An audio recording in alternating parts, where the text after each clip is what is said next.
What is happening, YouTube and Finns Nation? Miami Football Fanatic here again. Got another game breakdown for you guys, a game review, and what an absolute stinker it was. Dolphins loss against the Carolina Panthers, just getting absolutely demolished. Another primetime game stinker. I don't know what it is about these primetime games, but we just can't seem to step up to the occasion.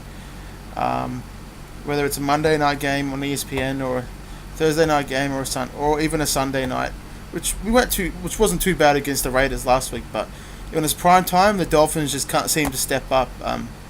Some players around the league are like that, like Andy Dalton. He can't seem to win in primetime games, but the whole team seems to just not perform well in primetime games. The defense just missing many tackles. Just going to go through the game from the first half to the second half, but just another stinker. At least we weren't shut out. It wasn't a 40-0 game like we had against Baltimore, but we got on the board 3 or so times, but it was all too late. Alright, without further ado, let's jump into the game. So at the outset of the game, I was liking what I was seeing from the team. We weren't letting the Panthers run all over us like they did in the second half, but we're doing a good job containing McCaffrey and Stewart, and that run defense was just really holding up really well. We were converting on third downs, and things were looking good. TJ McDonald was looking pretty good too to start the game. He was showing why his return was so anticipated by Dolphins coaches and media and Dolphins fans. Everyone was thinking that the defense was going to be transformed when he came back, and he did have an impact, kind of as a solo act. He did have 9 tackles, but his performance out there really didn't help the defense at all. His presence.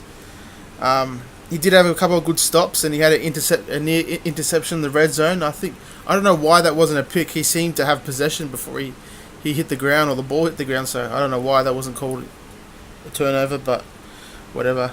And he had an absolutely brutal hit on Curtis Samuel, which I thought the ball was definitely going to come out, but Curtis Samuel seemed to hang on, but it was an awesome hit to see from another safety besides Rashad Jones. I really thought that was Rashad Jones coming over and laying that hammer down, but it was McDonald, so he has said that that's what his best attribute is, laying down the hammer.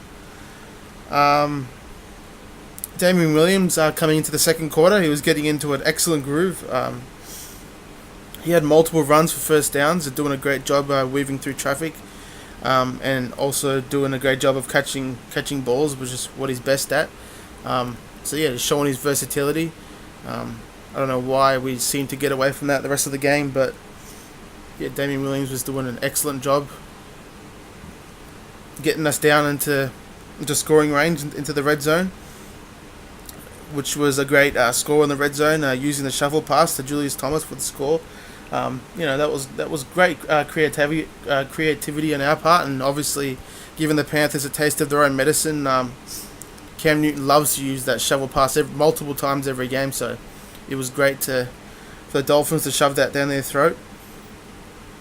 But then coming into second half was when everything went downhill from there. It was absolutely terrible 2-minute drill by us, giving the ball away and giving away absolutely terrible field goal possession. And obviously Julius Thomas's unsportsmanlike penalty didn't help at all. It was a 15-yard penalty.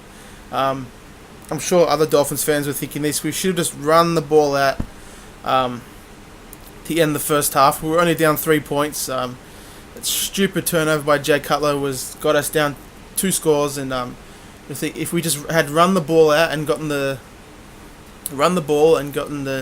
clock down under 1 minute, but at that point the Panthers only had 1 timeout, so we could have run down the clock much more from the 2-minute mark. But the Dolphins just had to take that chance, and Julius Jay Cutler, in true Jay Cutler fashion, just threw that pick to Luke Kuechly.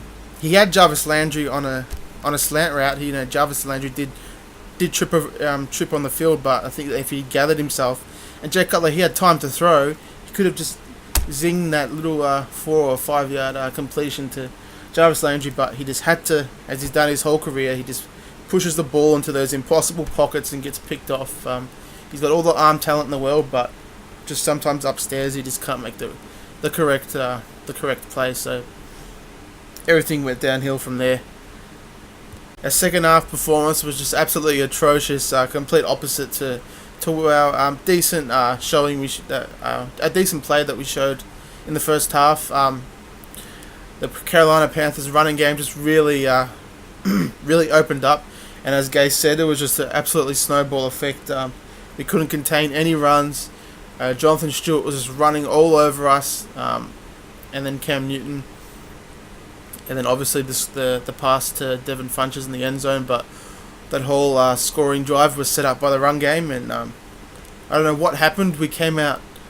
Obviously, the Panthers went into the locker room and made adjustments to get the run game going, because that's their bread and butter. That's what allowed them to have that great season in 2015.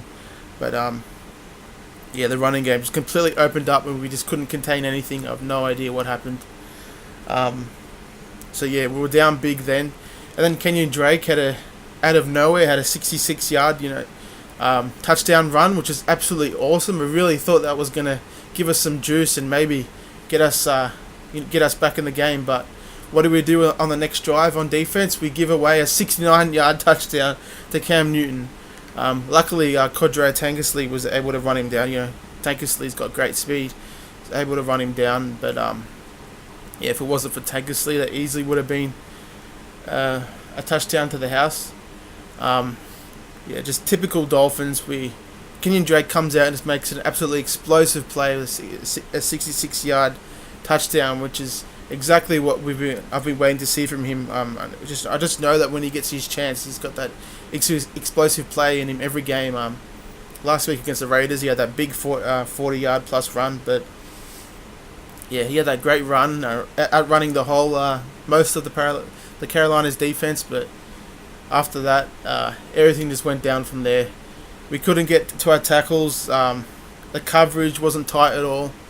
Penalty after penalty. The team was just competing like absolute dog shit. The Panthers just absolutely ran over us. And when Cam Newton gets into a groove and when he's happy running around and with a smile on his face, there's nothing you can do about it.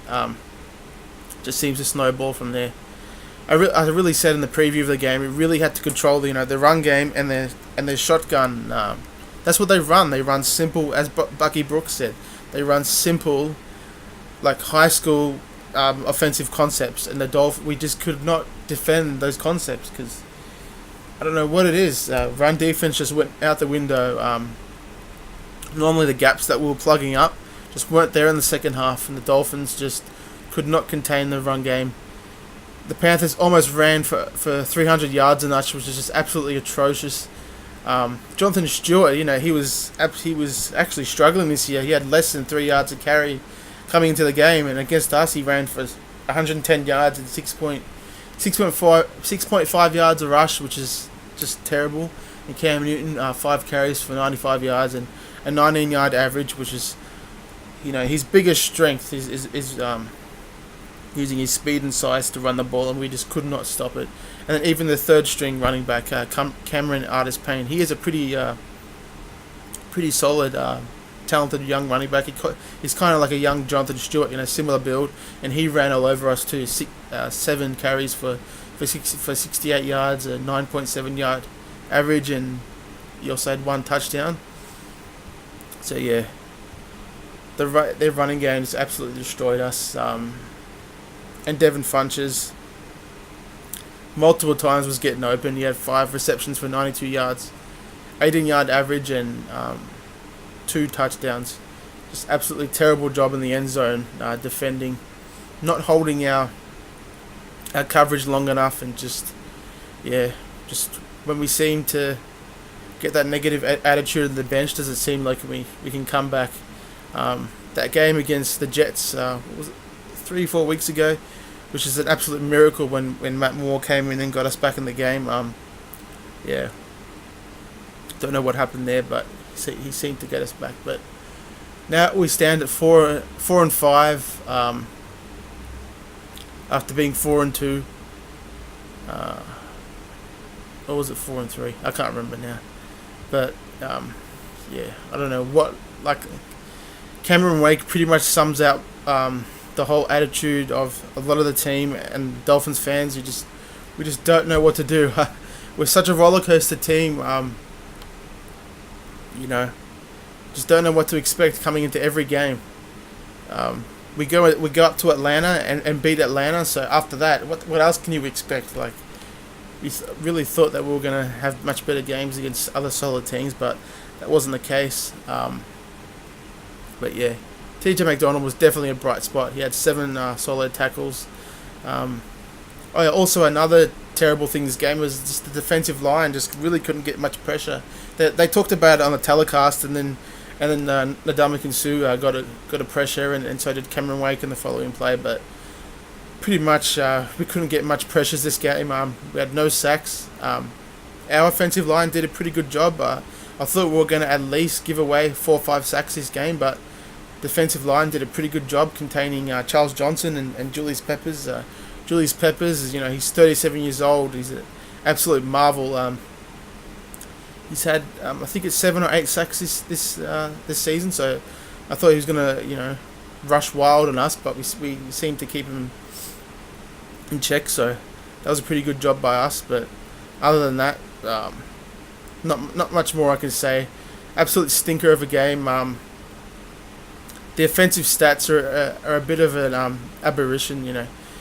Jay Cutler he's got an 82 rating for this game, but that was because he had a couple good passes in garbage time, and same as Kenny Stills, he caught a lot of, and Devontae Parker. They both had around 60 yards receiving, but that was mostly in garbage time, and same as Jarvis Landry's touchdown. So that's what we seem to do when the game's out of reach, when the game's completely out of control. That's when we execute our offense. So that seems to happen in a lot of sports, but yeah. Once that snowball effect happened in the second half and they ran wild on us, there's nothing we could do. I don't know why we didn't run more. We had 100 yards on 17 carries and a 6-yard average, so should have just kept handing the ball off, and who knows what would have happened. Kenyon Drake would have had another giant run for a touchdown, a 50-yarder or something like that, but yeah, I don't know what it is about this team, but hopefully we can be better next week against the Buccaneers. The Buccaneers definitely got a worse record than I thought they were going to have. They were all on Hard Knocks. They were hyping themselves up, playoffs this, playoffs that, but they've been worse than us this year. So I just really think that tumultuous start to the season that we had with Hurricane Irma and everything like that, and losing our bye, and then having to travel all around the country, I think that really just caught up to us now. Yeah, we're just a really uneven team, and hopefully we can pull it together, but I'm not feeling confident. We seem to just, we might come out next week and have a great game against Tampa Bay, and then I think we got the Patriots next, and they'll probably kill us. So it's going to be an up and down season. We'll be lucky to have an 8-8 record, or definitely won't make the playoffs with that. And then we'll be looking to, a lot of our favourite times of year, which is the draft. So hopefully we can turn it around, but I think it's just going to be a roller coaster season. 7 or 8 wins. Alrighty, guys, I'll see you guys in the next video. Hopefully we can beat these Tampa Bay Buccaneers. Much more confident with Jameis Winston out, so hopefully we can do it. Alrighty, guys, fins up.